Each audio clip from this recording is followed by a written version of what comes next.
ધોરણ 8 વિષય હિન્દી પાઠ 6 ભરત એનો બીજો ભાગ આજે આપણે ચર્ચા કરીશું પાના નંબર 38 पर। दूसरी तपस्विनी के ए बड़भागी यानी बड़े भाग्य वाला कि बड़े भाग्य वाला यह ऋषि कुमार नहीं है, दुष्यंत सत्य है, उसके काम ही ऐसे साहस के हैं कि यह ऋषि कुमार नहीं जान पड़ता, परंतु मैंने तपोवन में वास देख इसे ऋषि पुत्र जाना था। बच्चे की हथेली को अपने हाथ में लेकर स्वयं से दुष्यंत बच्चे की हथेली अपने हाथ में लेकर यानी खुद से ही कहते हैं कि हाँ, जब इसका हाथ छूने से मुझे इतना सुख हुआ है तो जिस बड़भागी यानी जिस बड़े भाग्य वाले का यह बेटा है उसे कितना हर्ष होता होगा यानी कितना आनंद होता होगा।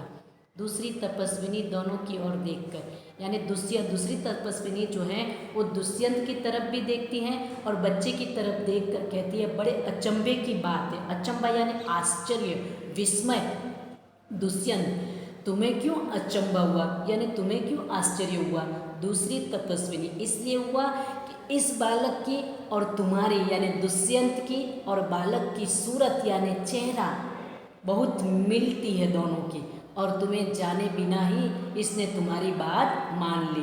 बालक तूने अभी तक दोनों तपस्विनियाँ बालक से कहती है कि तुम सिंह शावक के बच्चे को छोड़ दो, लेकिन छोड़ नहीं रहते। लेकिन जैसे ही दुष्यंत ने कहा और बालक ने उस बच्चे की बात यानी जाने बगैर ही उस बच्चे ने उस दुष्यंत की बात मान ली।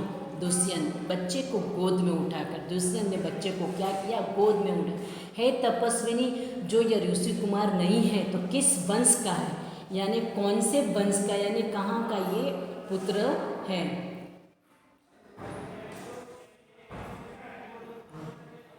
बच्चे को दूसरी तपस्विनी यह पुरुवंशी है। पुरुवंशी बराबर यानी कि पुरु नाम के राजा के कुल का राजा दुष्यंत पुरुवंशी है यानी राजा दुष्यंत भी पुरुवंशी ही है, दुष्यंत स्वयं से, इसीलिए इसको सूरत मुझसे मिलती है। बच्चे को गोद में उतार कर पुरुवंशियों में यह रीति तो निश्चित है कि युवा अवस्था में वे महलों में रहकर पृथ्वी की रक्षा और पालन करते हैं और वृद्धावस्था आने पर वन में जितेंद्रिय तपस्वियों के आश्रम में वृक्षों के नीचे कुटी बनाकर यानी झोपड़ी बनाकर रहते हैं। देवता जैसी शक्ति वाला यह निडर और असाधारण बालक मनुष्य का पुत्र भला किस प्रकार होगा? दूसरी तपस्विनी है परदेसी यानी दूसरे देश का रहने वाला। तेरा यह संदेह यानी मिट जाएगा जब तू जान लेगा कि इस बालक की माँ मेनका नामक एक अप्सरा की बेटी है यानी इसकी माँ जो है वो मेनका नामक एक अप्सरा की बेटी है। अप्सरा ने देवलोक में रहने वाली स्त्री उसे कहते हैं अप्सरा। उसी के प्रताप से इसका जन्म देव पितर के इस तपोवन में हुआ। देव पितर यानी देव और पूर्वज। दुष्यंत मन में यह तो बड़े आनंद की बात सुनाई, इससे कुछ और आशा बढ़ी यानी इससे और कोई उम्मीद बढ़ी। इसकी माता किस राजर्षि की पत्नी यानी किस राजा की पत्नी इसकी माता? दूसरी तपस्विनी जिस राजा ने अपनी विवाहिता स्त्री को बिना अपराध छोड़ दिया यानी जिस राजा ने विवाहिता यानी शादीशुदा स्त्री को बिना अपराध के कोई गुनाह नहीं किया और उसे छोड़ दिया है उसका नाम मैं न लूँगी।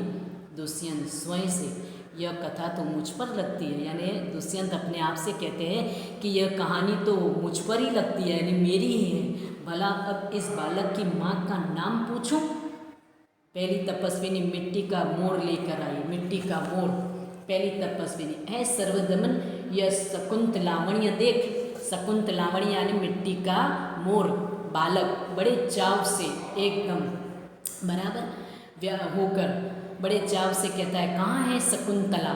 शकुंतला का मानी होता है उसकी माँ का नाम है शकुंतला कि मेरी माता कहाँ है, और शकुंतला का अर्थ भी होता है कि मिट्टी का मोर।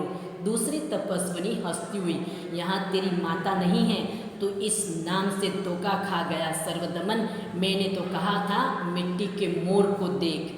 दुष्यंत स्वयं से अपने आप से इसकी माँ मेरी ही प्यारी शकुंतला है, यानी दुष्यंत कहता है कि इसकी माँ, इस बच्चे की माँ मेरी प्यारी शकुंतला है, यानी मेरी ही पत्नी है। यह इस नाम की कोई दूसरी स्त्री है।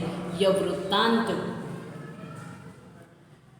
यानी वर्णन मुझे ऐसे व्याकुल यानी बेचैन कर रहा है। व्याकुल यानी बेचैन करता है, जैसे मुक्त तृष्णा प्यासे हिरण को व्याकुल करती है। मुक्त तृष्णा तेज धूप में चमकती रेत को पानी समझना, उसे कहते हैं मृग तृष्णा।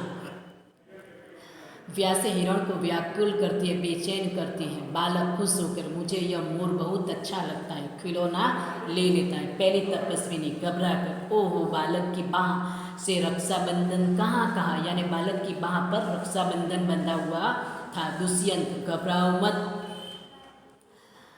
यह नाहर यानी के सिंह के बच्चा, नाहर यानी शेर, नाहर का मानी होता है शेर, जब यह नाहर से खेल रहा था तब इसके हाथ से गिर गया था, सो वह पड़ा है।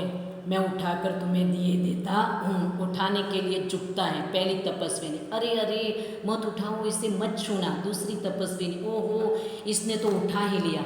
दोनों एक दूसरे को आश्चर्य से देखते हैं। दुष्यंत, यह लो, परंतु यह कहो कि तुमने मुझे इसको उठाने से रोका क्यों था।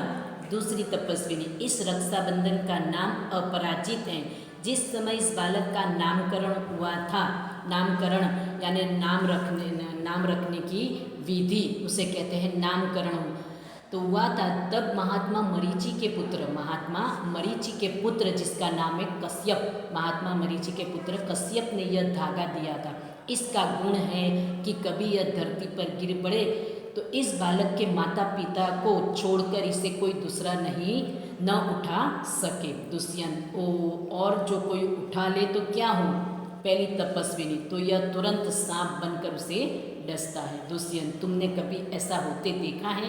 पहली तपस्विनी, अनेक बार। दुष्यंत प्रसन्न होकर यानी खुश होकर, क्यों खुश हो गया, तो अब मेरा मनोरथ पूरा हुआ, यानी अब मेरी बराबर कामना यानी काम पूरा हुआ। मैं क्यों ना आनंद मनाऊँ, क्योंकि मैं ही इसका पिता हूँ, मैं ही इस बालक का पिता हूँ। बालक को गोद में ले लेते हैं दुष्यंत, पर्दा गिरता है। अस्सलामु अलैकुम।